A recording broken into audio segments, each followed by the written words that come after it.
ಓಂ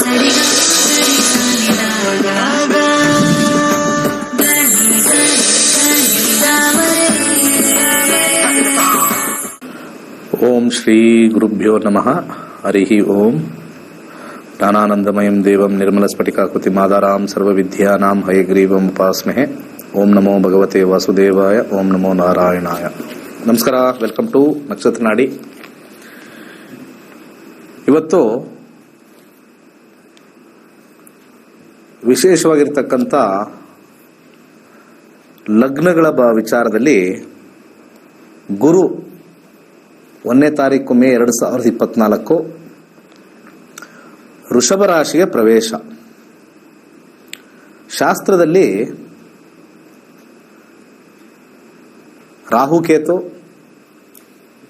ಶನಿ ಮತ್ತೆ ಗುರು ರಾಶಿ ಬದಲಾವಣೆ ಆದಾಗ ಬಹಳ ವಿಶೇಷವಾಗಿ ನಮಗೆ ಭವಿಷ್ಯವನ್ನ ಹೇಳ್ತಾರೆ. ಕಾರಣ ಇಷ್ಟೇ, ಅತ್ಯಂತ ಹೆಚ್ಚು ಕಾಲ ಆ ರಾಶಿಯಲ್ಲಿ ಸಂಚಾರ ಮಾಡೋದ್ರಿಂದ ದಶಾಭುಕ್ತಿಗಳ ಮೇಲೆ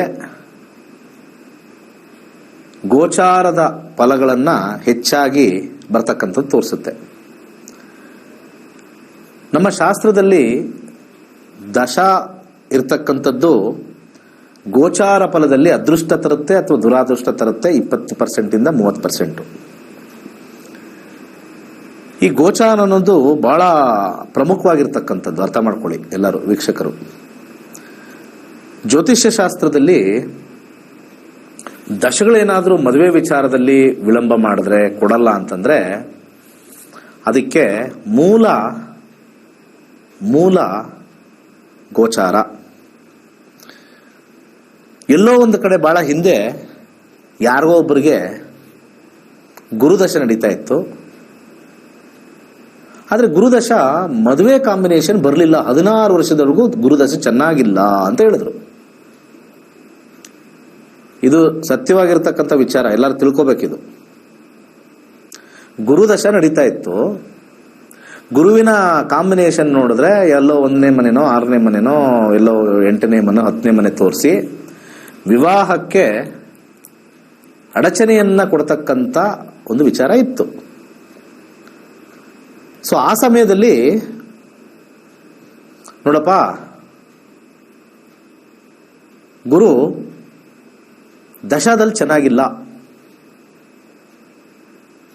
ಆದರೆ ಗೋಚಾರದಲ್ಲಿ ಏನಾದ್ರೂ ನಿನಗೆ ಬಂದ್ರೆ, ಲಗ್ನದಿಂದ ಗೋಚಾರದಲ್ಲಿ ಅಂದ್ರೆ ಈ ತರ ಟ್ರಾನ್ಸಿಟ್ ಆಗುತ್ತಲ್ಲ, ಗೋಚಾರದಲ್ಲಿ ಬಂದ್ರೆ ನಿನಗೆ ಗುರುಬಲ ಬರುತ್ತೆ. ಅರ್ಥ ಮಾಡ್ಕೊಳ್ಳಿ. ಇವತ್ತಿನ ದಿವಸ ಕಾಂಪೌಂಡ್ರು ಈ ಸಿಕ್ಕಬಕ್ಕಿದವ್ರದ್ದು ಎಲ್ಲಾನು ಕೂಡ, ಇದು ಪರಾಶರ ಶಾಸ್ತ್ರದ 2ನೇ ಹೋರಾಶಾಸ್ತ್ರದಲ್ಲಿ ಒಂದು ಸಣ್ಣ ಎಕ್ಸಾಂಪಲ್ ಕೊಟ್ಟಿದ್ದಾರೆ. ಯಾವಾಗ ಗುರು ದಶದಲ್ಲಿ ಬಂದಾಗ ಆ ದಶ ಗುರು ಜನ್ಮ ಜಾತಕದಲ್ಲಿ ಒಂದು ಕೆಟ್ಟ ಸ್ಥಾನದಲ್ಲಿದ್ದು ಮದುವೆಗೆ ವಿಳಂಬ ಅಥವಾ ಮದುವೆಗೆ ಸಮಸ್ಯೆ ಕೊಟ್ಟಿದ್ದಲ್ಲಿ ಗೋಚಾರದಲ್ಲಿ ಬರ್ತಕ್ಕಂಥ ಗುರುವಿಗೆ ಬಲ ಬರುತ್ತೆ ಅಂತ ಹೇಳಿದ್ರು. ಅರ್ಥ ಮಾಡ್ಕೊಳ್ಳಿ ಎಲ್ಲರೂ. ಗುರುಬಲ ಗೋಚಾರದಲ್ಲಿ ಅವರವರ ಲಗ್ನದಿಂದ ಗುರುವಿನ ದಶ ನಡೆದಾಗ, ಗುರು ಕೂತಿರ್ತಕ್ಕಂಥ ಜನ್ಮ ಜಾತಕದಲ್ಲಿ ಸರಿ ಇಲ್ಲದೆ ಇದ್ದಾಗ ಆ ಗೋಚಾರ 16 ವರ್ಷದ ಫಲವನ್ನ ಸ್ವಲ್ಪ ಒಂದು ಉಡುಗೊರೆಯಾಗಿ ಕೆಲವೊಂದು ಸ್ಥಾನದಲ್ಲಿ ಹೋದಾಗ ಗೋಚಾರ ರೀತಿ ಬರ್ತಕ್ಕಂಥ ಸಮಯದಲ್ಲಿ ಈ ಗುರುಗೆ ಬಲ ಸಿಗುತ್ತೆ ಮದುವೆಗೆ ಅಂತ ಹೇಳಿ ಗುರುಬಲ ಬಂದಿದ್ದವತ್ತು. ಇವತ್ತು ಸಿಕ್ಬಕ್ಕಿದವ್ರ ಬಾಯಲ್ಲೆಲ್ಲ ಜ್ಯೋತಿಷ್ಯ ಅನ್ನೋದು 12 ರಾಶಿ 9 ಗ್ರಹ 27 ನಕ್ಷತ್ರ ಹೇಳಕ್ ಬರಲ್ಲ. ನಮ್ಮ ಮಗಳಿಗೆ ಗುರುದಶ ಯಾವಾಗ ಬರುತ್ತೆ ಅಂತ ನಮ್ಮನೆ ಬಂದು ಕೇಳ್ತಾರೆ. ನಮ್ಮ ಕನ್ಸಲ್ಟೇಷನ್ ತಗೊಳ್ತಾರೆ, ನಮ್ಮ ಮಗಳಿಗೆ ಗುರುದಶ ಯಾವಾಗ ಬರ್ತದೆ? ಶಾಸ್ತ್ರ ಹದಗೆಡಿಸಿದ್ದಾರೆ ಶಾಸ್ತ್ರಿಗಳು, ಕಾಂಪೌಂಡರ್ ಶಾಸ್ತ್ರಿಗಳು. ಎಲ್ಲಾ ಶಾಸ್ತ್ರಿಗಳು ಅಲ್ಲ, ತಿಳಿದವರು ಬಹಳಷ್ಟು ಜನ ಇದ್ದಾರೆ ಜ್ಯೋತಿಷದಲ್ಲಿ, ಒಳ್ಳೆ ರೀತಿ ಹೇಳೋರು ಇದ್ದಾರೆ. 80% ಮೇಲೆ ಬರೀ ಇಂಥವೇ ಹೇಳೋದು. ನಿಮ್ಮ ಮಗಳಿಗೆ ಗುರುಬಲ ಬಂದಾಗ ಮದುವೆ ಆಗುತ್ತೆ. ಯಾವುದೋ ಶನಿದಶ ನಡೀತಾ ಇರುತ್ತೆ, ಗುರುಬಲಕ್ಕೂ ಶನಿದಶಗೂ ಏನ್ರಿ ಸಂಬಂಧ? ಅರ್ಥ ಮಾಡ್ಕೊಳ್ಳೋಣ ಇವಾಗ. ಗುರುಬಲ ಅಂದ್ರೆ ಏನು ಅಂತ ಅರ್ಥ ಮಾಡ್ಕೊಳ್ಳೋಣ. ಗುರುಬಲ ಅಂತಂದ್ರೆ ಲಗ್ನದಿಂದ ಗುರು 2ನೇ ಮನೆ, 5ನೇ ಮನೆ, 7ನೇ ಮನೆ, 9ನೇ ಮನೆ, 11ನೇ ಮನೆ, ಈ ಮನೆಗಳೆಲ್ಲ ಸ್ವಲ್ಪ ಆಲೋಚನೆ ಮಾಡಿ ನೋಡೋಣ. ನೀವೆಲ್ಲ ಸ್ವಲ್ಪ ತಲೆ ಯೂಸ್ ಮಾಡಿದ್ರೆ 2ನೇ ಮನೆ ಅಂದ್ರೆ ಕುಟುಂಬ ಸ್ಥಾನ, ಮದುವೆ ಸ್ಥಾನ ಆಯ್ತು. 5ನೇ ಮನೆ ಪ್ರೀತಿ ಸ್ಥಾನ ಆಯ್ತು. 5ನೇ ಮನೆ ಲಗ್ನದಿಂದ 5ನೇ ಮನೆ ಪ್ರೀತಿ ಆಗುತ್ತೆ. ಯಾರ ನೋಡಿದ ತಕ್ಷಣ ಏನೋ ಒಂಥರ ಲವ್, ವಾವ್ ಇವ್ರು ಮಾಡ್ಕೋಬೇಕು, ಒಂದು ಇಚ್ಛೆ ಒಳಗಡೆ ಆಸೆ ಉದ್ಭವ ಆಗ್ಬಿಡುತ್ತೆ. ನೋಡಕ್ಕೆ ತುಂಬಾ ಚೆನ್ನಾಗಿದ್ದಾರೆ, ನೋಡಕ್ಕೆ ಸ್ಫುರದ್ರೂಪಿಯಾಗಿದ್ದಾರೆ, ಒಳ್ಳೆ ಕೆಲಸದಲ್ಲಿದ್ದಾರೆ, ತುಂಬಾ ಅಟ್ರಾಕ್ಟಿವ್ ಆಗಿದ್ದಾರೆ. ಗುರು 5ನೇ ಮನೇಲಿ ಬಂದಾಗ ಗುರುಬಲ, ಗುರು ದಶ ಬಂದಾಗ ಮಾತ್ರ ಅದು ಗುರುಬಲ. ಇನ್ನು 7ನೇ ಮನೆ ಮದುವೆಯ ಮನೆ, 7ನೇ ಮನೆ ಗೋಚಾರದ ಗುರು, ಗುರುದಶ ಇರ್ತಕ್ಕಂಥವ್ರಿಗೆ ಗೋಚಾರದ ಗುರು 7ನೇ ಮನೆ ಅಂದ್ರೆ ಏನರ್ಥ? ಮದುವೆ ವಿಚಾರ.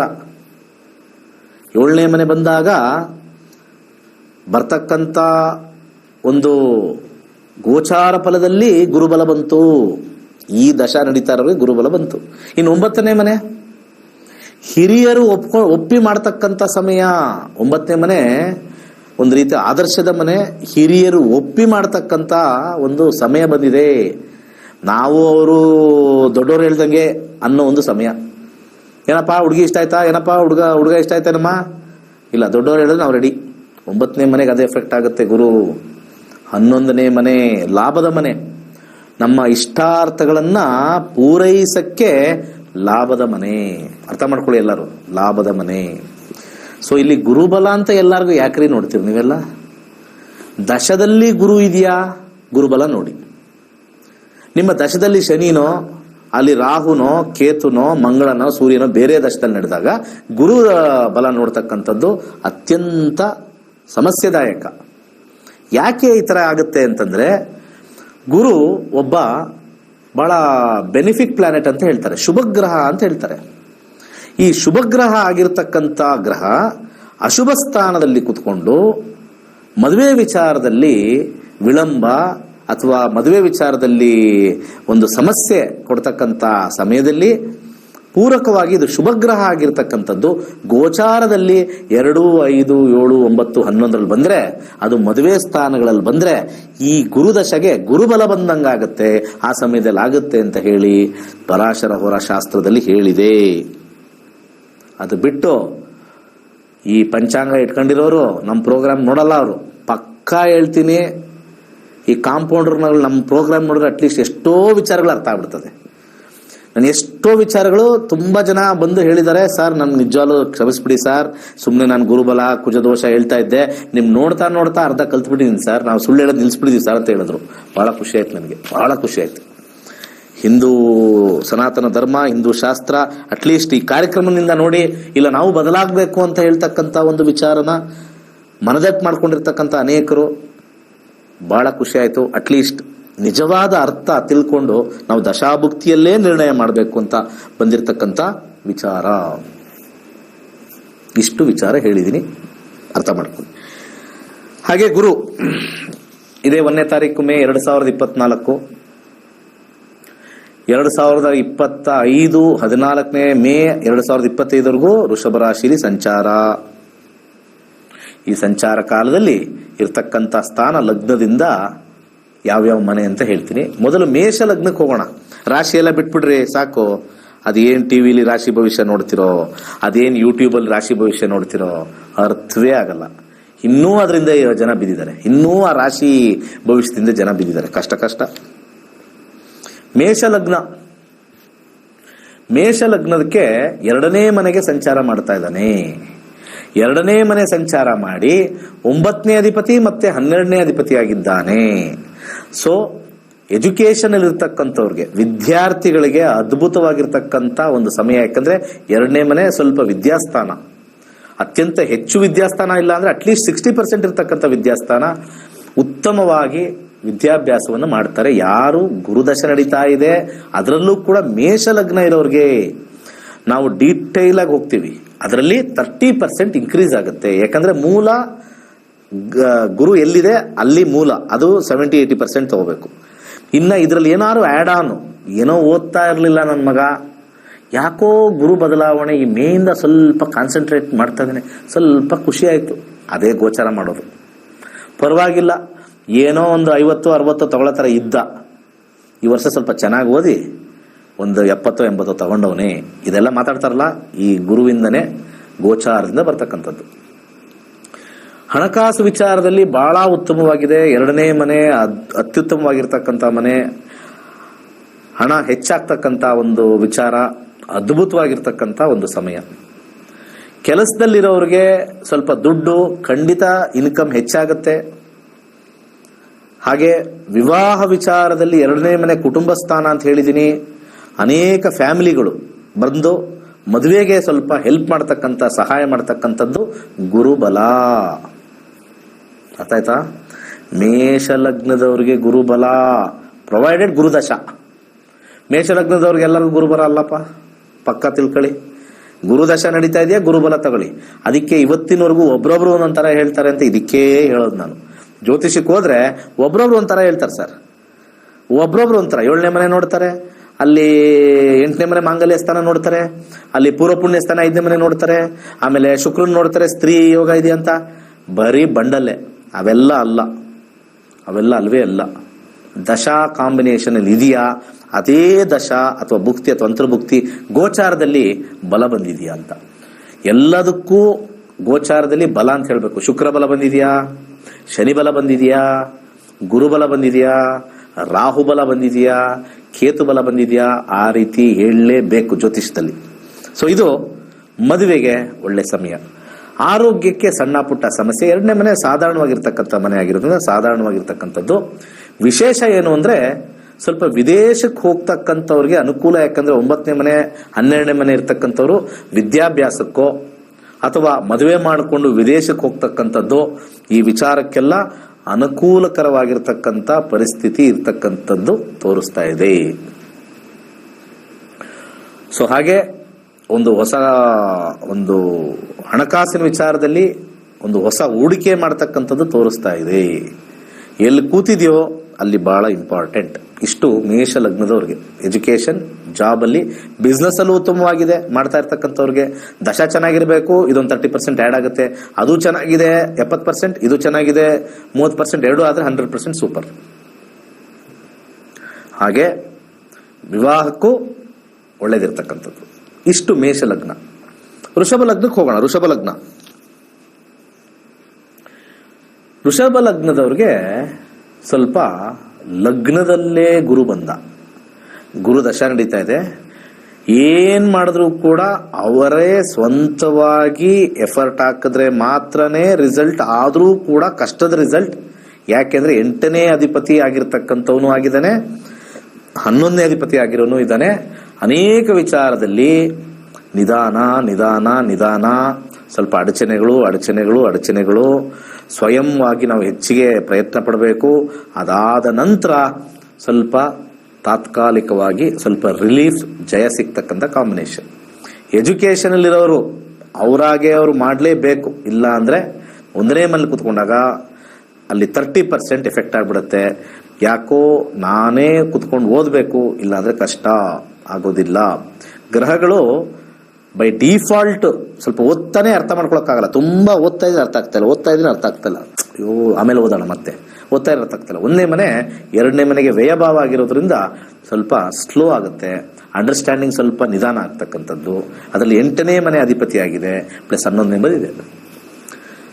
ಜಾಬ್ ಅಲ್ಲಿ ಆರಾಮಾಗಿದ್ದೆ, ಸ್ವಲ್ಪ ಕೆಲಸನೂ ಕಳ್ಕೊಂಡಿದ್ದೆ ಆರಾಮಾಗಿದ್ದು. ಯಾಕಂದ್ರೆ 11ನೇ ಮನೆಯಿಂದ 1 ವರ್ಷ ಬಂದಿದೆ. ಇಲ್ಲಿ ಮೀನರಾಶಿ, ಇದು ಮೇಷರಾಶಿಗೆ. ಮೀನರಾಶಿ ಇದ್ದಾಗ ಅದ್ಭುತ, ಮೇಷರಾಶಿ ಇದ್ದಾಗ ಎಲ್ಲ ಹೋಯ್ತು. ಇವಾಗ ಕೆಲಸ ಸಿಕ್ಕಿದೆ, ಶ್ರಮ ಜಾಸ್ತಿ, ಸಿಕ್ಕಾಪಟ್ಟೆ ಶ್ರಮ ಜಾಸ್ತಿ ಆಗ್ಬೇಕು. ಸೊ ಬಾಸ್ ಕಿರಿಕಿರಿ, ಉದ್ಯೋಗದಲ್ಲಿ ಇರ್ತಕ್ಕಂಥ ಸಹೋದ್ಯೋಗಿಗಳು ಕಿರಿಕಿರಿ. ಆದ್ರೆ ಇವೆಲ್ಲ ಕಿರಿಕಿರಿ ನಡುವೆ ಸೊ ನಿಮ್ಮ ಹೆಚ್ಚಿನ ಪ್ರಯತ್ನದಲ್ಲಿ ಸ್ವಲ್ಪ ಲಾಭಾಂಶ ಕೊನೆಯಲ್ಲಿ ಸಿಕ್ಕೇ ಸಿಗುತ್ತೆ. ವೈವಾಹಿಕ ಜೀವನದಲ್ಲಿ ಯಾವ್ದು ನೋಡಿದ್ರು ಸೆಟ್ ಆಗ್ತಾ ಇಲ್ಲ, ಯಾವುದು ಇಷ್ಟನೂ ಆಗ್ತಾ ಇಲ್ಲ. ಗುರುಬಲ ಇಲ್ಲಿ ಹೋಯ್ತಿಲ್ಲಿ, 1ನೇ ಮೇಲೆ ಕೂತಿದೆ, ಗುರುಬಲ ಇಲ್ಲ. ಸೊ 1ನೇ ಮೇಲೆ ಕೂತಿದೆ. 2ನೇ ಮನೆಗೆ ವ್ಯಯಭಾವ ಇಲ್ಲ, ಯಾವ್ದು ಬಂದ್ರು ಕಟ್. 8ನೇ ಮನೆ ಅಬ್ಸ್ಟಕಲ್ಸ್, 11ನೇ ಮನೆ ಲಾಭ, 1-8 ಹೋಗಿದ್ರೆ 11 ಏನು ಮಾಡೋದು? ಏನು ಮಾಡೋಕ್ಕಾಗಲ್ಲ. ಸೊ ಅಲ್ಲೂ ಕೂಡ ಸಮಸ್ಯೆ ಬರ್ತಕ್ಕಂಥದ್ದು, ಮದುವೆ ಕೂಡ ಆಗ್ತಕ್ಕಂಥದ್ದು, ಮದುವೆ ಆಗಿರೋರಿಗೂ ಸಮಸ್ಯೆ. ದಶಾ ಏನಾದರೂ ಗುರು ಬಂದಾಗ ಒಂದು 30% ಸ್ವಲ್ಪ ಪ್ರಾಬ್ಲಮ್ ಸ್ಟಾರ್ಟ್ ಆಗುತ್ತೆ. ದಶಾನು ಪ್ರಾಬ್ಲಮ್ ಇದ್ರೆ ಈ 30% ಪ್ಲಸ್ 70% 100% ಪ್ರಾಬ್ಲಮ್. ಇದೊಂಥರ ಮ್ಯಾಟ್ರಿಕ್ಸ್ ತರ ಹೋಗುತ್ತೆ. ಅಸ್ಟ್ರಾಲಜಿ ಇಸ್ ಕಂಪ್ಲೀಟ್ಲಿಯೇ ಒಂದು ಮ್ಯಾಥಮೆಟಿಕಲ್ ಮ್ಯಾಟ್ರಿಕ್ಸ್, ಅರ್ಥ ಮಾಡ್ಕೊಳ್ಳಿ. ಸುಮ್ಮನೆ ರಾಹು ದಶ ಆಯ್ತು, ಅಲ್ಲಿ ಇವಳರಲ್ಲ ಅವನಿದ್ದಾನೆ ಇವಳರಿದ್ದಾನೆ, ಇನ್ನು ಎಷ್ಟು ದಿವಸ ಇದನ್ನೇ ಹಿಂದೆ ಕುತ್ಕೊಂಡು ಹೋಗ್ತೀರಾ? ಬದಲಾವಣೆ ಬಂದಿದೆ, ಬದಲಾವಣೆ ಆಗಬೇಕು. ಬದಲಾವಣೆ ಆಗಿ ಜ್ಯೋತಿಷ್ಯ ಕಲೀರಿ, ಸರಿಯಾಗಿರ್ತಕ್ಕಂಥ ಮಾರ್ಗದರ್ಶನ ತಗೊಳ್ಳಿ. ಹಾಗೆ ಆರೋಗ್ಯದಲ್ಲಿ ಸ್ವಲ್ಪ ಉತ್ತಮವಾಗಿದ್ರೂ ಕೂಡ 8ನೇ ಮನೆ ಬಾಧೆ ಕೊಡ್ತಕ್ಕಂಥದ್ದು. ಸ್ವಲ್ಪ ವ್ಯಾಯಾಮ ಅಥವಾ ಸ್ವಲ್ಪ ಆಹಾರ ಪದ್ಧತಿಗಳಿಗೆ ಸ್ವಲ್ಪ ಸರಿ ಹೋದ್ರೆ ಸ್ವಲ್ಪ ಲಾಭ. ಹಂಗಂದ್ರೆ ಅನಾರೋಗ್ಯ ಕಾಡ್ತಾ ಇರುತ್ತೆ. ಸ್ವಲ್ಪ 1ನೇ ಮನೆ ಒಳ್ಳೇದು, ಪ್ಲಸ್ 11ನೇ ಮನೆ ಆ್ಯಡ್ ಆಗುತ್ತೆ. ಅನಾರೋಗ್ಯ ಕಾಡ್ತಾ ಇರುತ್ತೆ, ಸ್ವಲ್ಪ ಟ್ಯಾಬ್ಲೆಟ್, ಎಕ್ಸಸೈಸು, ಆಹಾರ ತಗೊಳ್ತಾ ಇದ್ರೆ ಉತ್ತಮವಾಗಿರುತ್ತೆ. ಸೊ ಓವರ್ ಆಲ್ ವಿಚಾರದಲ್ಲಿ ಸ್ವಲ್ಪ ಸಮಸ್ಯಾ ಸ್ಥಾನದಲ್ಲಿ ಕೂತಿರ್ತಕ್ಕಂಥದ್ದು ಹಣಕಾಸಿಗೆ, ವಿದ್ಯೆಗೆ ಸ್ವಲ್ಪ ಸಮಸ್ಯೆ, ವೈವಾಹಿಕ ಮತ್ತೆ ಮದುವೆಗೆ ಸಮಸ್ಯೆ ಇರತಕ್ಕಂಥ ಸ್ಥಾನ. ಸ್ವಲ್ಪ 1 ವರ್ಷ ಸ್ವಲ್ಪ ಕಷ್ಟ ಇರತಕ್ಕಂಥ ಒಂದು ಸಮಯ. ನೆಕ್ಸ್ಟ್ ಮುಂದಿನ ಒಂದು ಲಗ್ನಕ್ಕೆ ಹೋಗೋಣ. ಮಿಥುನ ಲಗ್ನ. ಮಿಥುನ ಲಗ್ನದಲ್ಲಿ ಗುರುದಶ ಇರೋರಿಗೆ ಏನು ಲಾಭವೋ ಲಾಭ ಇಲ್ಲಿವರೆಗೂ. ನೆಕ್ಸ್ಟ್ ಸ್ಟಾರ್ಟ್ ಆಯ್ತು ಲಾಸ್. ಮಿಥುನ ಲಗ್ನದವ್ರಿಗೆ ಲಾಸ್ ಸ್ಟಾರ್ಟ್ ಆಯ್ತು. ಯಾಕಂದ್ರೆ ಲಗ್ನದಿಂದ 12ನೇ ಮಲ್ಲಿದ್ದಾನೆ. ಪಾಯಿಂಟ್ ನಂಬರ್ 1, ನಿಮ್ಮ ದಶ ಏನಾದ್ರೂ ಅದ್ಭುತವಾಗಿದ್ರೆ ನಿಮಗೆ ಅಷ್ಟೊಂದು ಲಾಸ್ ಅನ್ಸಲ್ಲ, ಒಂದು 30% ಲಾಸ್ ಅನ್ಸುತ್ತೆ. ದಶ ಏನಾದ್ರು ಇದೇ ತರ ಲಾಸ್ ಕಾಂಬಿನೇಷನ್ ತೋರಿಸಿದ್ರೆ ಇದು ಪ್ಲಸ್ ಗೋಚಾರ ಎರಡೂ ಮಿಕ್ಸ್ ಆಗಿ ಟೋಟಲ್ ಲಾಸ್. ಕ್ಲೀನಾಗಿ ಹೇಳ್ತಾ ಇದ್ದೀನಿ, ಯಾಕೆಂದ್ರೆ ನಾನು ಹೇಳೋದನ್ನ ಕ್ಲೀನಾಗಿ ಅರ್ಥ ಮಾಡ್ಕೋಬೇಕು. ಇದು ಯಾರೋ ಹೇಳಿದ್ರು ಮಿಥುನ ಲಗ್ನ ಗುರು 12ನೇ ಮಲ್ಲಿದ್ದಾನೆ, ನನಗೆ ಫುಲ್ ಲಾಸ್ ಆಗ್ಬಿಡುತ್ತೆ ಅಂತಂದ್ರು. ನಾನು 1 ವರ್ಷ ಇದ್ದೆ, ಏನೂ ಆಗಿಲ್ಲ. ಆಗದೆ ಇರ್ಬೋದು, ಯಾಕಂದ್ರೆ ನಿಮ್ಮ ಗುರುದಶನೇ ನಡೀತಾ ಇರ್ಬೋದು. ಗುರುದಶದಲ್ಲಿ ಇರ್ತಕ್ಕಂಥ ಕಾಂಬಿನೇಷನ್ ಅದ್ಭುತವಾಗಿರ್ಬೋದು. ಅಲ್ಲೊಂದು 30% ಹೋಗೋದು ನಿಮ್ಗೇನು ಅಷ್ಟೊಂದೇನು ಅನಿಸ್ತಾ ಇರ್ಲಿಲ್ವೇನೋ. No problem, not to worry. ಅರ್ಥ ಆಯ್ತಲ್ಲ? ಅದನ್ನೇ ಎಲ್ಲರಿಗೂ ಹೇಳ್ತಾ ಇರ್ತಕ್ಕಂಥ it is a matrix. Education ಇರ್ತಕ್ಕಂಥವ್ರಿಗೆ ಸ್ವಲ್ಪ ಕಷ್ಟಪಡ್ತಾರೆ ಹೆಚ್ಚಾಗಿ, ಕೆಲವು ಫೇಲ್ ಆಗ್ಬೋದು, ಮತ್ತೆ ಮರು ಎಕ್ಸಾಮ್ನ ಬರಿಬೇಕಾಗತ್ತೆ. ಆದರೆ ಒಂದು ಅಡ್ವಾಂಟೇಜ್ ಏನಿದೆ ಅಂತಂದ್ರೆ ಎಜುಕೇಶನ್ ಮತ್ತೆ ಜಾಬ್ ಅಲ್ಲಿರೋರಿಗೆ ವಿದೇಶ ಪ್ರಯಾಣ ಮತ್ತೆ ವಿದೇಶಕ್ಕೆ ಹೋಗ್ತಕ್ಕಂಥ ವಿಚಾರದಲ್ಲಿ ಅದ್ಭುತವಾಗಿರ್ತಕ್ಕಂಥ ಒಂದು ವಿಚಾರ ಇಲ್ಲಿ ಬಂದಿದೆ. ಒಂದು ನೆಗೆಟಿವ್ ಇದ್ರೆ ಇನ್ನೊಂದು ಕಡೆ ಪಾಸಿಟಿವ್ ಇದೆ. ಸೊ ಯಾರಿಗೆ ಗುರುದಶ ನಡೀತಾ ಇದೆ, ನಾನು ಫಾರಿನ್ಗೆ ಹೋಗಿ ಎಜುಕೇಶನ್ ಮಾಡಬೇಕು, ಎಸ್ ಕಳಿಸುತ್ತೆ. ಯಾಕಂದ್ರೆ 12ನೇ ಮೇಲೆ ಗುರು ಇದೆ, ದಶಾದಲ್ಲಿ ಗುರು ಇದೆ, ಎಸ್ ಕಳಿಸುತ್ತೆ. ಹಾಗೆ ಸೆಕೆಂಡ್ PUC ಆಗಿದೆ, ಎಜುಕೇಶನ್ ಅಲ್ಲಿ ಇದೆ, 12ನೇ ಮನೇಲಿ ಕೂತಿದೆ, ಸ್ವಲ್ಪ ಮೆಡಿಸಿನ್ನು, ಸ್ವಲ್ಪ ಇಂಜಿನಿಯರಿಂಗಿಗೆ ವಿಶೇಷವಾಗಿರ್ತಕ್ಕಂಥ ಶಕ್ತಿ ತುಂಬಿಸ್ತಕ್ಕಂಥದ್ದು, ಈ ಲೈನಲ್ಲಿ ರಿಸರ್ಚ್ ಲೈನಲ್ಲಿ ಓದ್ತಕ್ಕಂಥದ್ದು ಹೆಲ್ಪ್ ಆಗುತ್ತೆ. ಅದು ಬಿಟ್ಟು ಸಾಮಾನ್ಯ ಕಲಿಕೆ second PUC, first PUC, 10th ಅದೆಲ್ಲ ಅಷ್ಟು ಸಮಂಜಸವಾಗಿ ಒಳ್ಳೇದಾಗಲ್ಲ, 30% ಮಾತ್ರ. ಉದ್ಯೋಗದಲ್ಲಿ ಸಾಮಾನ್ಯವಾಗಿ ನಾವು ಇಲ್ಲೇ ಲೋಕಲ್ ಏನೋ ಕೆಲಸ ಮಾಡ್ತಾ ಇದೀವಿ, ಉದ್ಯೋಗದಲ್ಲಿ ಕಿರಿಕಿರಿ, ಸಂಬಳ ಬಾರದೇ ಇರತಕ್ಕಂಥದ್ದು, ಕೆಲಸ ಬಿಡು ಅಂತ ಹೇಳ್ತಕ್ಕಂಥದ್ದು, ಅಥವಾ ನಿಮಗೆ ಇಷ್ಟ ಆಗದಲೇ ಕೆಲಸವನ್ನ ರಿಸೈನ್ ಮಾಡ್ತಕ್ಕಂಥದ್ದು ಬರುತ್ತೆ. ತಡ್ಕೊಂಡಿದ್ರೆ ನಿಮ್ಮ ಜನ್ಮ ಜಾತಕದಲ್ಲಿ ಗುರು ಒಳ್ಳೆ ಕಾಂಬಿನೇಷನ್ ತೋರಿಸಿದ್ರೆ ಸ್ವಲ್ಪ ತಡ್ಕೊಂಡಿದ್ರೆ 30% ಪ್ರಾಬ್ಲಮ್ಮು, ಅದು 70% ಅಲ್ಲಿ ಪ್ರಾಬ್ಲಮ್ ಬಂದ್ರೆ ಇದು ಆ್ಯಡ್ ಆಗಿ 100% ಪ್ರಾಬ್ಲಮ್ ಕೊಡುತ್ತೆ. ಬಿಸ್ನೆಸ್ ಅಲ್ಲಿ ಕಂಪ್ಲೀಟ್ಲಿ ಲಾಸ್ ಆಗುತ್ತೆ, ಕೇರ್ಫುಲ್ ಆಗಿರಬೇಕು. ನಿಮ್ಮ ದಶದಲ್ಲೂ ಕೂಡ ಅದೇ ತರ ಇಂಡಿಕೇಶನ್ ಇದೆ, ಕಂಪ್ಲೀಟ್ಲಿ ಲಾಸ್ ಆಗುತ್ತೆ, ಇಲ್ಲಾಂದ್ರೆ 30% ಲಾಸ್ ಆಗುತ್ತೆ. ವೈವಾಹಿಕ ಜೀವನದಲ್ಲಿ ಸ್ವಲ್ಪ ಸಪರೇಷನ್ ತೋರಿಸ್ತಾ ಇದೆ. ಹೊಸ ಸಂಬಂಧಗಳು ಬಂದ್ರೆ ಮಾತುಕತೆಯಲ್ಲಿ ಆಗಲ್ಲ, ಕ್ಯಾನ್ಸಲ್ ಅಂತ ಬರ್ತಕ್ಕಂಥದ್ದು 12ನೇ ಮನೆ ತೋರಿಸ್ತಾ ಇದೆ. ಎಲ್ಲಾ ವಿಚಾರದಲ್ಲೂ ಸ್ವಲ್ಪ ಲಾಸ್ ತೋರಿಸ್ತಾ ಇದೆ, ಸ್ವಲ್ಪ ಕೇರ್ಫುಲ್ ಆಗಿರಬೇಕು. ಹಾಗೆ ಇದರಲ್ಲಿ ಕಾಂಬಿನೇಷನ್ ಅಲ್ಲಿ 7ನೇ ಮನೆ 10ನೇ ಮನೆ ಆಗಿರ್ತಕ್ಕಂಥದ್ದು, ಆದ್ರೆ 12ನೇ ಮನೆ ಕೂತಿದೆ. ವಿವಾಹದಿಂದ ಲಾಸು, ಉದ್ಯೋಗದಲ್ಲಿ ಬಡ್ತಿಯಿಂದ ಲಾಸು, ಅಥವಾ ಪ್ರಮೋಷನ್ ಬರಬೇಕಾಯ್ತು, ಬಂದಿದ್ದ ಪ್ರಮೋಷನ್ ಯಾಕೋ ಕೈ ತಪ್ಪೋಯ್ತು, ಇನ್ನೇನು ಕೊಡ್ತೀನಿ ಅಂದ್ರು ಮೇಯಲ್ಲಿ, ಯಾಕೋ ಮೇಲ್ ಬರಲಿಲ್ಲ. ಯಾಕಂದ್ರೆ ಗೋಚಾರದಲ್ಲಿ ಗುರು ಪ್ರವೇಶ ಆಗಿದೆ. ದಶದಲ್ಲೂ ಭುಕ್ತಿಯಲ್ಲೂ ಅಂತರ್ಭುಕ್ತಿಯಲ್ಲೂ ಗುರು ಬಂದಾಗ ಕ್ಯಾನ್ಸಲ್ ಆಗ್ಬಿಡುತ್ತೆ. ಗೋಚಾರನು ಸ್ವಲ್ಪ ಆಡ್ ಮಾಡ್ಕೋಬೇಕಾಗತ್ತೆ. ಸೊ ಓವರ್ ಆಲ್ ಸ್ವಲ್ಪ ಲಾಸ್ ಇರ್ತಕ್ಕಂಥದ್ದು, ಆದರೆ ಮೆಡಿಕಲ್ ಲೈನ್, ಹಾಗೆ ಇಂಜಿನಿಯರಿಂಗ್ ಲೈನ್ ಅಥವಾ ಅಬ್ರಾಡ್ ಹೋಗ್ತಕ್ಕಂಥವ್ರಿಗೆ ಅನುಕೂಲಕರವಾಗಿರ್ತಕ್ಕಂಥ ಸಮಯ. ಬಿಸ್ನೆಸ್ ಅಲ್ಲಿ ನಾನು ಇನ್ವೆಸ್ಟ್ ಮಾಡ್ತೀನಿ ಅಂದರೆ ಯೋಚನೆ ಮಾಡಿ ದಶಾ ನೋಡ್ಕೊಂಡು ಮಾಡಿ. 1 ವರ್ಷ ಕಾಲ ಇರುತ್ತೆ. 30% ಅಂದರೆ ನಮಗೆ ₹100 ಬಂಡವಾಳ ಹಾಕಿದ್ರೆ ಮಾರ್ಜಿನೇ 30%. ನೀವು 30% ಅದರಲ್ಲೇ ಹೋದ್ರೆ ಏನು ಉಳಿಯಿತು? ಉಳಿಯಿತು ಅಂತ ಬರ್ತದೆ. You should be very careful. ಅದರೊಳಗಡೆ ಇರತಕ್ಕಂಥ ನಕ್ಷತ್ರದಲ್ಲಿಯೂ ನಾವು ಚೆಕ್ ಮಾಡಬೇಕಾಗುತ್ತೆ. ಇದು ಮೇಲ್ನೋಟದಲ್ಲಿ ಹೇಳ್ತಾ ಇದ್ದೀನಿ. ಮುಂದಿನ ಲಗ್ನಕ್ಕೆ ಹೋಗೋಣ. ಕರ್ಕಾಟಕ ಲಗ್ನ. ಕರ್ಕಾಟಕ ಲಗ್ನದ ವಿದ್ಯಾರ್ಥಿಗಳಿಗೆ ಇದು ಗುರು 11ನೇ ಮನೆ ಸಂಚಾರ ಮಾಡ್ತಾನೆ. ಹಾಗೆ 6ನೇ ಮನೆ ಮತ್ತೆ 9ನೇ ಮನೆ ಆಗಿದ್ದಾನೆ. 6ನೇ ಮನೆ ಕಾಂಪಿಟೇಷನ್, 9ನೇ ಮನೆ ಹೈಯರ್ ಸ್ಟಡೀಸು, 11ನೇ ಮನೆ ಲಾಭ. ಕಾಂಪಿಟೇಟಿವ್ ಎಕ್ಸಾಮ್ ಅಲ್ಲಿ ತುಂಬಾ ಚೆನ್ನಾಗಿ ಮಾಡ್ತಾರೆ. ಮೇ ಆದ್ಮೇಲೆ ದಶಾನು ಸ್ವಲ್ಪ ಸ್ಟ್ರಾಂಗ್ ಆಗಿದ್ರೆ ಡಬಲ್ ಬೆನಿಫಿಟ್ ಆಗುತ್ತೆ. ಅದು ವೀಕ್ ಆದ್ರೆ ಈ ಗೋಚಾರ ಹೆಂಗೋ ಒಂದ್ ಸ್ವಲ್ಪ ಆದ್ರೂ ಕೊಟ್ಟು ಪಪ್ಪು ಪಾ ಸಾ ದ ಅಂತಾರಲ್ಲ, ಆ ರೀತಿ ಬರ್ತಕ್ಕಂಥದ್ದು ಬಂದ್ಬಿಡುತ್ತೆ. ಗೋಚಾರದಲ್ಲಿ ಸ್ವಲ್ಪ ಸಹಾಯ ಮಾಡುತ್ತೆ. ದಶಾ ಮುಕ್ತಿಗಳಲ್ಲಿ ಗುರು ಇರಬೇಕು. ಕಾಂಪಿಟೇಟಿವ್ ಎಕ್ಸಾಮ್ ಅಲ್ಲಿ ಉತ್ತಮವಾಗಿರ್ತಕ್ಕಂಥ ರಿಸಲ್ಟ್ ಬರುತ್ತೆ. ಸೊ ಅದು ನೀಟ್ ಇರ್ಬೋದು, JEE ಇರ್ಬೋದು, NDA ಇರ್ಬೋದು, ಅಥವಾ ಯಾವ್ದಾದ್ರು ಇರ್ಬೋದು. ದಶಾದಲ್ಲಿ ಗುರು ಇರಬೇಕು, ಭುಕ್ತಿಲಿ ಗುರು ಇರಬೇಕು. ಅಂತರ್ಭುಕ್ತಿಲಿ ಎಸ್ಪೆಷಲಿ ಗುರು ಇದ್ರೆ ಗೋಚಾರದಲ್ಲೂ ಲಾಭದ ಕಾಂಬಿನೇಷನ್ ತೋರಿಸುತ್ತೆ. ಜಾಬ್ ಅಲ್ಲಂತೂ ಅತ್ಯುತ್ತಮವಾಗಿರ್ತಕ್ಕಂಥದ್ದು. ಯಾಕಂದ್ರೆ 6ನೇ ಮನೆ ವೃತ್ತಿ, 9ನೇ ಮನೆ ಒಂದು ರೀತಿ ಅದೃಷ್ಟ ಮತ್ತೆ ಸಹಾಯ, 11ನೇ ಮನೆ ಲಾಭ. ಕೆಲಸ ಇಲ್ಲದೆ ಇರತಕ್ಕಂಥವ್ರು ಇಷ್ಟು ದಿವಸ ಒಂದು ಸ್ವಲ್ಪ ಕೆಲಸ ಸಿಗ್ತಕ್ಕಂಥ ಸಾಧ್ಯತೆ ಹೆಚ್ಚಾಗುತ್ತೆ. ಎಸ್ಪೆಷಲಿ ಸ್ವಲ್ಪ ಬಡ್ತಿ ಜಾಸ್ತಿ ಆಗ್ತಕ್ಕಂಥದ್ದು ದುಡ್ಡಿನ ವಿಚಾರದಲ್ಲಿ ಅದ್ಭುತವಾಗಿರ್ತಕ್ಕಂಥ ತೋರಿಸ್ತಾ ಇದೆ. ಹಾಗೆ ಬೇರೆ ಕಡೆ ಪ್ರಯಾಣ ಮಾಡಿ ಉದ್ಯೋಗದಲ್ಲಿ ಹೆಚ್ಚಿನ ಲಾಭಾಂಶ ಪಡೆಯೋಕ್ಕೆ 9ನೇ ಮನೆ ಟ್ರಾವೆಲ್ ಅಂತ ಹೇಳ್ತೀವಿ. ಟ್ರಾವೆಲ್ ಇಂದ ಹೆಚ್ಚಾಗಿ ದುಡ್ಡು ಬರ್ತಕ್ಕಂಥದ್ದು, ವೃತ್ತಿಯಿಂದ ಹೆಚ್ಚಾಗಿ ಲಾಭ ಬರ್ತಕ್ಕಂಥದ್ದು. ಅಧಿಕಾರ ಏನೋ ಬಂತು, ದುಡ್ಡು ಬಂದಿರಲಿಲ್ಲ, ಈಗ ದುಡ್ಡು ಸ್ವಲ್ಪ ಜಾಸ್ತಿ ಬರ್ತಾ ಇರ್ತಕ್ಕಂಥದ್ದು ಈ ಒಂದು ಕರ್ಕಾಟಕ ಲಗ್ನದವ್ರಿಗೆ ವಿಶೇಷವಾಗಿ ಲಾಭ ಆಗುತ್ತೆ. ವೈವಾಹಿಕ ಜೀವನದಲ್ಲಿ 11ನೇ ಮನೆಯಲ್ಲಿ ಬಂದಿದ್ರು ಕೂಡ ವಿವಾಹಕ್ಕೆ ಸ್ವಲ್ಪ ಅಷ್ಟು ಒಳ್ಳೇದಲ್ಲ ಈ ಕಾಂಬಿನೇಷನ್. ಏನಾದ್ರೂ ಗಲಾಟೆ ಮಾಡ್ಕೊಂಡಿದೀವಿ, ವಿಚ್ಛೇದನಕ್ಕೆ ಹೋಗಿದ್ದೀವಿ, ಡಿವೋರ್ಸ್ಗೆ ಹೋಗಿದ್ದೀವಿ, ಸಪರೇಷನ್ಗೆ ಹೋಗಿದ್ದೀವಿ, ಅವ್ರ ಜೊತೆ ನಾನು ಗಲಾಟೆ ಮಾಡಿದ್ದೀನಿ, ಆ ಗಲಾಟೆಯಲ್ಲಿ ಜಯ ತೋರಿಸುತ್ತೆ. ಇದರಲ್ಲಿ ಯಾವುದೇ ಕಾರಣಕ್ಕೂ ಮನೆಗಳನ್ನ ತಗೊಂಡು ನಾವಲ್ಲಿ ಎಕ್ಸ್ಪ್ಲೇನ್ ಮಾಡಬೇಕು. ಮನೆಗಳನ್ನ ತಗೊಂಡು ಅಲ್ಲಿ ನಾವು ಎಕ್ಸ್ಪ್ಲೇನ್ ಮಾಡಬೇಕು. ಸೊ ವೈವಾಹಿಕ ಜೀವನದಲ್ಲಿ ಹೊಸ ಸಂಬಂಧ ಬಂದರೂ ಕೂಡ ಎಲ್ಲೋ ಒಂದು ಕಡೆ ಅಲ್ಲಿ ಎಲ್ಲ ಸೆಟ್, 11ನೇ ಮನೆ ಸೆಟ್ ಆಗಿದೆ ಅಂತ ಹೇಳಿದೀನಿ, ಗೋಚಾರದಲ್ಲಿ ಒಳ್ಳೇದು. ಆದ್ರೆ 6ನೇ ಮನೆ 9ನೇ ಮನೆ ಮಾತುಕತೆ ನಿಂತೋಗ್ಬಿಡುತ್ತೆ. ಸ್ವಲ್ಪ ಕೇರ್ಫುಲ್ ಆಗಿರ್ಬೇಕು. ನೋಡಿ, 11ನೇ ಮನೆ ಗೋಚಾರ ಮದುವೆ ಕೊಡುತ್ತೆ ಅಂತ ಹೇಳಿದ್ವಿ.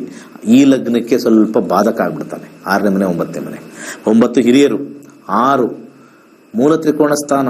ಗುರುವಿಗೆ ಮೂಲ ತ್ರಿಕೋಣ ಸ್ಥಾನ ಅರ್ಥ ಮಾಡ್ಕೊಳ್ಳಿ. ಮೂಲ ತ್ರಿಕೋಣ ಸ್ಥಾನ ಸ್ವಲ್ಪ ಪವರ್ಫುಲ್ ಆಗಿ ಆ ಮನೆನೇ ಸ್ವಲ್ಪ ಡಬಲ್ ಆಕ್ಟಿವೇಟ್ ಮಾಡಿ 11ನೇ ಮನೆ ಕುತ್ಕೊಂಡಾಗ ಎಲ್ಲ ಸೆಟ್ ಆಗುತ್ತೆ. ಲಾಸ್ಟಲ್ಲಿ ಮುರಿದು ಬೀಳುತ್ತೆ. ಅಥವಾ ಆಲ್ರೆಡಿ ಜಗಳ ನಡೀತಾ ಇದೆ, ಅದಕ್ಕೆ ನಾಂದಿ ಆಡುತ್ತೆ. ಅಂದ್ರೆ ಜಯ ಆಗುತ್ತೆ ಅಷ್ಟೇ. ಗಲಾಟೆ ಮಾಡ್ತಾ ಇದೀವಿ, ಗಲಾಟೆ ಸಪರೇಷನ್ ಆಗ್ಬೇಕು, ಕೋರ್ಟಿಂದನೋ ಅದರಿಂದನೋ ಜಯ ಸಿಗ್ತಕ್ಕಂಥ ಒಂದು ಕಾಂಬಿನೇಷನ್ ಗೋಚಾರದಲ್ಲಿ 11ನೇ ಮನೆ ಲಾಭ ಇದೆ.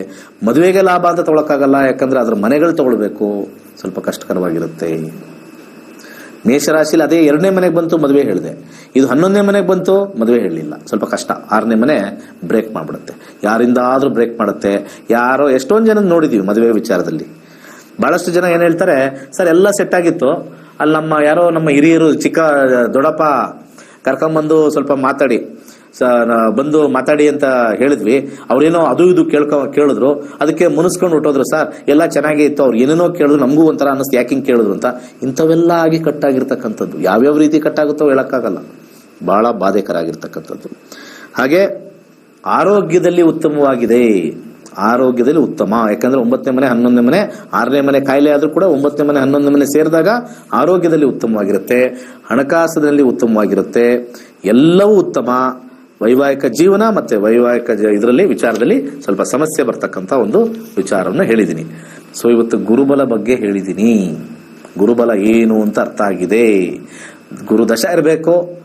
ಲಗ್ನದಿಂದ ಗುರು 2ನೇ ಮನೆ, 5ನೇ ಮನೆ, 7ನೇ ಮನೆ, 9ನೇ ಮನೆ, 11ನೇ ಮನೆ, ಇದೆಲ್ಲ ಮದುವೆ ಸ್ಥಾನಗಳು.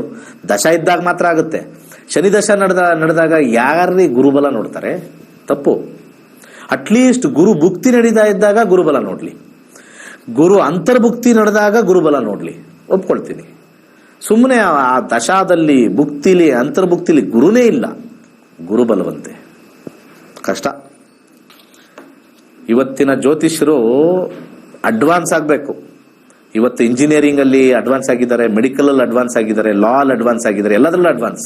ಜ್ಯೋತಿಷ್ಯ ಇನ್ನೂ ನೆಲ ಕಚ್ಕೊಂಡು ಅದೇ ರಾಹು ದೋಷ, ಅದೇ ಗುರು ದೋಷ, 30 ವರ್ಷದ ಹಿಂದೆ ಹೇಳಿದ್ವು ಅದೇ ಸ್ಟೋರಿ, ಅದೇ ದೋಸೆನ ಮಗ್ಚಾಕ್ತಾ ಇದೀವಿ. ಜ್ಯೋತಿಷ್ಯ ಹೋಗ್ತಾ ಹೋಗ್ತಾ ಹೋಗ್ತಾ ಜಾಸ್ತಿ ಜನ ಇಂಟ್ರೆಸ್ಟ್ ಬರಬೇಕು ಅಂತ ಹೋಗ್ತಾ ಹೋಗ್ತಾ ಹೋಗ್ತಾ ಡಿಕ್ಲೈನ್ ಆಗ್ತಾ ಇದೆ. ಜ್ಯೋತಿಷ್ಯದ ನಂಬಿಕೆ ಇಲ್ಲಿತ್ತು ಒಂದು 25 ವರ್ಷದ ಮುಂಚೆ, ಹಿಂಗ್ ಬರ್ತಾ ಇದೆ ಗ್ರಾಫ್.